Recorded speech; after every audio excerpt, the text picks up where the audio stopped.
રાજસ્થાનમાં આવેલું રામદેવરા મંદિર એક અત્યંત પવિત્ર અને જગવિખ્યાત તીર્થસ્થળ છે, જ્યાં હર રોજ લાખોની સંખ્યામાં ભક્તો રામદેવ પીરના દર્શન કરવા માટે આવતા હોય છે.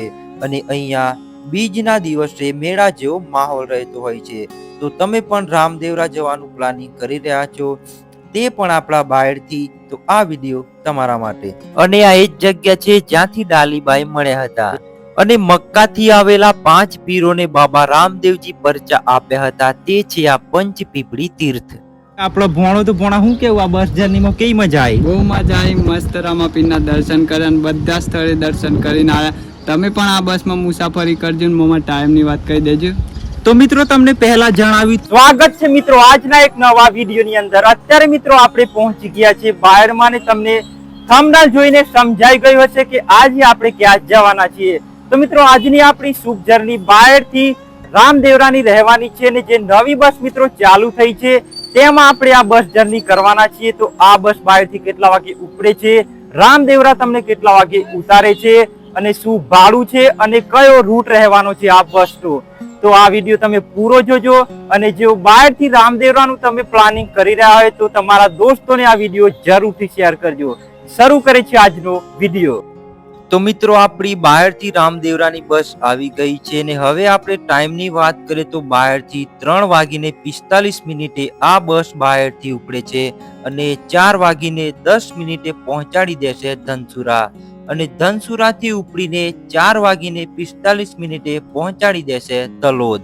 તો મિત્રો ફાઇનલી અત્યારે આપણે પહોંચી ગયા છીએ તલોદમાં અને આ છે મિત્રો આપણી બસ. તમે જોઈ શકો છો બાયડથી રામદેવરા. તો અહીંયા તમે જોઈ શકો છો તલોદ, હિંમતનગર, અંબાજી, આબુ રોડ, સિરોહી, પાલી થઈને જોધપુર થઈને રામદેવરા. તો હવે આપણે તલોદથી નીકળી ગયા છીએ હિંમતનગર જવા માટે. તો મિત્રો હવે આપણે ટિકિટની વાત કરીએ તો જો તમે બાયડથી બસમાં બેસો છો તો 675 રૂપિયા ટિકિટ થાય છે ડાયરેક્ટ રામદેવરા. તો મિત્રો ફાઇનલી અત્યારે આપણે પહોંચી ગયા છીએ હિંમતનગરમાં અને મિત્રો આ છે આપણી બસ. તો મિત્રો હિંમતનગરમાં આ બસ પહોંચવાનો ટાઈમ છે મિત્રો 5:45. તો અત્યારે આપણે પહોંચી ગયા છીએ ઈડર અને તમે જોઈ શકો છો ઈડરના ખૂબસૂરત ડુંગરો. આ બસ ઈડર 6:20 આજુબાજુ તમને પહોંચાડી દેશે અને 6:50 આ બસ પહોંચી જાય છે ખેડબ્રહ્મા. તો અત્યારે આપણે પહોંચી ગયા છીએ ખેડબ્રહ્મા એટલે કે નાના અંબાજી. ખેડબ્રહ્માથી આ બસ ઉપડીને 7:50 તમને પહોંચાડી દેશે 51 શક્તિપીઠમાંથી એક શક્તિપીઠ એટલે કે અંબાજી. અંબાજીથી આ બસ ઉપડીને 8:45 તમને પહોંચાડી દેશે આબુ રોડ. જ્યારે 1:30 પાલી અને 3 વાગે જોધપુર અને સવારે 6:30 પોખરણ અને સવારે 7 વાગે તમને પહોંચાડી દેશે રામદેવરા.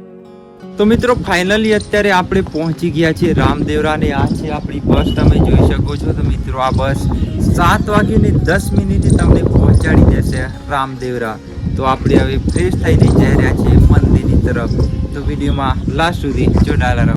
રામદેવરા પહોંચ્યા પછી તમને રામદેવરાની આજુબાજુ ઘણી બધી ધર્મશાળાઓ અને હોટલો જોવા મળશે. ત્યાં તમે કલાક જેવું રોકાઈને આરામથી મંદિરમાં દર્શન કરવા માટે જઈ શકો છો અને રામદેવરામાં આવેલા આજુબાજુના બધા જ દર્શનીય સ્થળો તમે ફરી શકો છો અને આ જ બસમાં તમે આરામથી પાછા પણ જઈ શકો છો. તો સૌપ્રથમ આપણે મંદિરમાં કરી લઈએ દર્શન, પછી આજુબાજુના દરેક ધાર્મિક સ્થળો જોવા માટે જઈશું.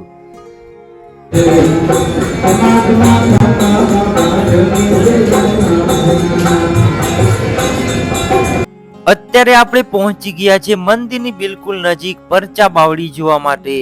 જમીનની અંદર બનેલી 4 થી 5 માળની આ પરચા બાવડી 14મી શતાબ્દીમાં બાબા રામદેવજી બનાવી હતી. બાબાના ભક્તો દ્વારા આ પરચા બાવડીના પાણીને પવિત્ર માનવામાં આવે છે. ગુલાબી અને લાલ પથ્થરથી બનેલ આ પરચા બાવડીની ઊંડાઈ આજ સુધી કોઈ જાણી નથી શક્યું. અત્યારે આપણે પહોંચી ગયા છે રામ સરોવરની નજીક, જે બાબા રામદેવજી સમાધિ મંદિરની બિલકુલ પાછળ આવેલ છે અને આ રામ સરોવરનું નિર્માણ સ્વયં રામદેવજીએ કર્યું હતું અને આ સરોવરમાં સ્નાન કરીને ભક્તો મંદિરમાં દર્શન કરવા માટે જતા હોય છે.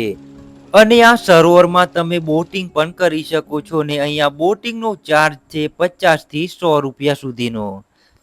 અને મંદિરમાં દર્શન કરીને તમે બહારની તરફ આવશો એટલે અહીંયા તમને નિઃશુલ્ક ભોજનાલય પણ જોવા મળશે. અહીંયા તમે ભોજન પણ કરી શકો છો. અત્યારે આપણે પહોંચી ગયા છે મંદિરથી 3 કિલોમીટર દૂર રૂનીચા કુવા અથવા તો રૂનીચા ગામમાં. તો મિત્રો ભેરવા રાક્ષસને વધ કર્યો પછી બાબા રામદેવજી અહીંયા રૂનીચા ગામ બનાવ્યું હતું અને અહીંયા બાબા રામદેવજી 12 વર્ષ સુધી તપસ્યા કરી હતી. અને અહીંયા તમને ચિલ્લાઈ માતાજીનું મંદિર પણ જોવા મળશે. ચિલ્લાઈ માતાજી બાબા રામદેવજીના કુલદેવી હતા અને અહીંયા રૂનીચા કૂવો પણ છે જે બાબા રામદેવજી બનાવ્યો હતો. અત્યારે આપણે પહોંચી ગયા છે મંદિરથી 13 કિલોમીટરના અંતરે પંચપીપળી તીર્થ જોવા માટે. અહીંયા સાઉદી અરેબિયાથી મક્કાથી 5 પીર ભગવાન રામદેવજીને આ જગ્યા પર મળવા આવ્યા હતા. જ્યારે તેમનો ખાવાનો સમય થયો ત્યારે તે રામદેવ બાબાને કહ્યું કે અમે જે કટોરામાં ખાઈએ છીએ તે કટોરા અમે મક્કામાં ભૂલી ગયા છીએ. ત્યારે બાબા રામદેવજી મક્કામાં રહી ગયેલા કટોરા અહીંયા જ પ્રગટ કર્યા હતા અને 5 પીરોને જમાડ્યા હતા. પછી 5 પીર બાબા રામદેવજીને શરણમાં આવ્યા હતા અને પછી આ 5 પીર બાબા રામદેવજીને રામસા પીરની ઉપાધિ આપી હતી એવી લોકવાયકા છે. અત્યારે આપણે પહોંચી ગયા છે મુખ્ય મંદિરથી 5 કિલોમીટર દૂર ડાલીબાઈ મંદિરે આવ્યા છીએ અને આ મંદિરને ડાલીબાઈની ઝાલ તરીકે પણ ઓળખવામાં આવે છે. આ મંદિરની આસપાસથી બાળકીના રૂપમાં ડાલીબાઈ મળ્યા હતા. તે ડાલીબાઈ હતા અને બાબા રામદેવજી તેમનું નામ ડાલીબાઈ રાખ્યું હતું અને પછી સૌથી પહેલા ડાલીબાઈએ સમાધિ લીધી હતી. તો મિત્રો ફાઇનલી આપણે રામદેવરામાં દરેક જગ્યાએ દર્શન કરીને આવી ગયા છે મિત્રો આપણી બસની પાસે. તો આપણી સાથે છે આપણો ભોણો. તો ભોણા શું કેવું આ બસ જર્નીમાં કેવી મજા આવી? બહુ મજા આવી. મસ્ત રામાપીરના દર્શન કર્યા અને બધા સ્થળે દર્શન કરીને આવ્યા. તમે પણ આ બસમાં મુસાફરી કરજો ને મોમાં ટાઈમની વાત કહી દેજો. તો મિત્રો તમને પહેલા જણાવ્યું તે પ્રમાણે મિત્રો આ બસ મિત્રો બાયડથી 3:45 ઉપડે છે ને તમને 7 વાગે પહોંચાડી દેશે મિત્રો રામદેવરા. હવે મિત્રો તમે રામદેવરામાં આ બસમાં આવો છો ને દર્શન કરીને તમે આ જ બસમાં રિટર્ન જવા માંગો છો તો તેના આપણે ટાઈમિંગની વાત કરીએ તો 4:30 આ બસ મિત્રો અહીંયાથી ઉપડે છે ને સવારે 8 વાગે તમને પહોંચાડી દેશે બાયડ. તો મિત્રો અત્યારે આ બસનો આ ટાઈમ છે. આવનાર સમયમાં જો આ ટાઈમ ચેન્જ પણ થઈ શકે છે. જો ચેન્જ થાય તો આપણે કમેન્ટ કરી દેશું ને તેને પિન કરી દેશું, તેને તમે ચેકઆઉટ કરી લેજો. તો આ બસમાં તમે જર્ની જરૂરથી કરજો. તો મળીએ છીએ આવા જ એક વિડીયો સાથે. ત્યાં સુધી આવજો. જય હિન્દ, જય જય ગરી ગુજરાત. અને જો તમે આ બસમાં મુસાફરી કરવા માંગતા મિત્રોને આ વિડીયો જરૂરથી શેર કરજો. બોલો રામા પીરની જય.